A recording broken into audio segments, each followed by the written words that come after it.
Theresa May's Brexit Chequers plan has opened a can of worms for the Tories, with the Labour Party seeing its biggest lead over the Conservatives since the last general election.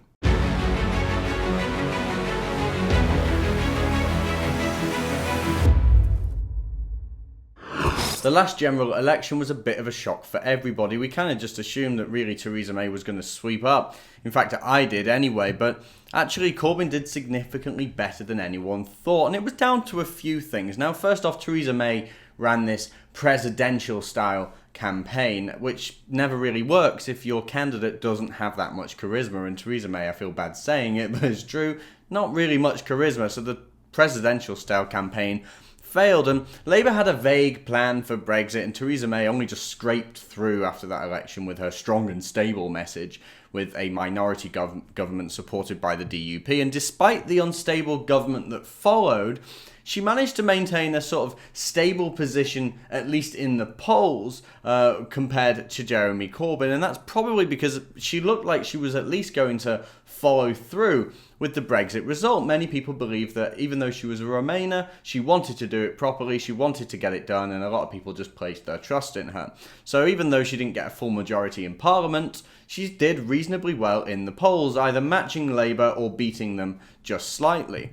But opinion polls now show that Jeremy Corbyn has the biggest leads over the Tories since the last general election. And let's face it, it's all down to Chequers. The Guardian reported on this and they wrote, "The latest opinion poll for The Observer puts Labour on 40%, the same score as last month, but 4 points ahead of the Tories, who have dropped by 6 points since early June to 36%. The fall in Tory support would appear to be the result of Conservative supporters who backed leaving the EU turning to UKIP, whose support has shot up by 5 points from 3% last month to 8%. May's leadership ratings have also nosedived, while those of Jeremy Corbyn have remained stable. May's net approval rating, when the number of people who disapprove of the way she is leading the country is subtracted from the number who approve, has tumbled from -8% in June to -24% over a turbulent political period of just 5 weeks. She's now well behind Corbyn, who is on -12%, little change from -13% last month. So there are a couple of things we can take home from this. Labour is performing better than Theresa May, but it certainly doesn't mean that Corbyn is shooting up in the polls. Theresa May's just got less popular, and if there was a general election held tomorrow, then maybe the Labour Party would get a couple more MPs than they did last time. But does this really mean that Labour's heading towards a big victory? I'm not sure.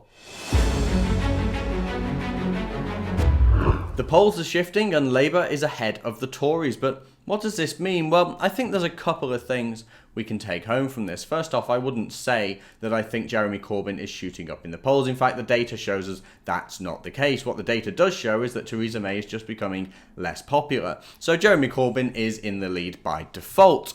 But also, Jeremy Corbyn's the natural alternative. Let's not forget that's kind of how our system works here. When people are unhappy with one party, they'll tend to shift back to the other. So we're going to see some people, swing voters, going from the Tories to Labour. It's mad, but it happens. If Corbyn were to come out more explicitly in favour of Brexit, then I think he could actually do really well. But the problem Corbyn faces is that actually many or most of his MPs don't want Brexit to happen at all. So even if he did come out in favour of Brexit, he's got to handle hundreds of MPs who don't agree with him. So it's really difficult for them here. But Corbyn does have an opportunity to do well. I just don't see it happening. May's weak, her plan is unpopular, and her government is unstable. So will Corbyn win the next general election?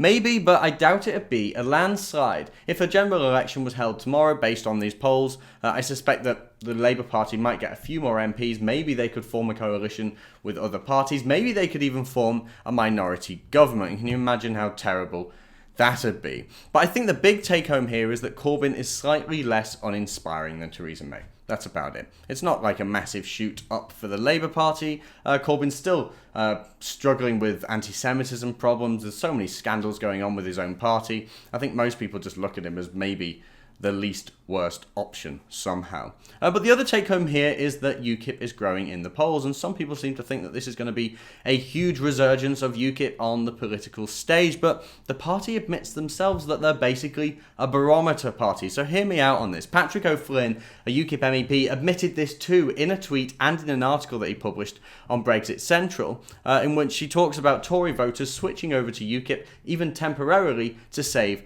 Brexit. So UKIP aren't going to become this huge political force again, and even if they do, it's only going to be temporary. UKIP's always been a single issue party. They might produce a manifesto, but we know they're always only mostly concerned about Brexit, and all they've done is pressured the Tories into doing it. So the minute the Tories sort Brexit out, if the ERG, the European Research Group, managed to pull off Brexit and influence the government that way, then UKIP's going to die again. So I don't think Labour's about to become a great force anytime soon. Corbyn's stale. People don't like him anywhere near as much as he likes to pretend they do. And I don't think UKIP's going to become a giant political force in the UK again. I think a new force needs to enter the political arena, one that pressures the government and also aims to win political seats with a new agenda and a new kind of politics. If you want to see more from me and the rest of the Rebel team, remember to like and subscribe.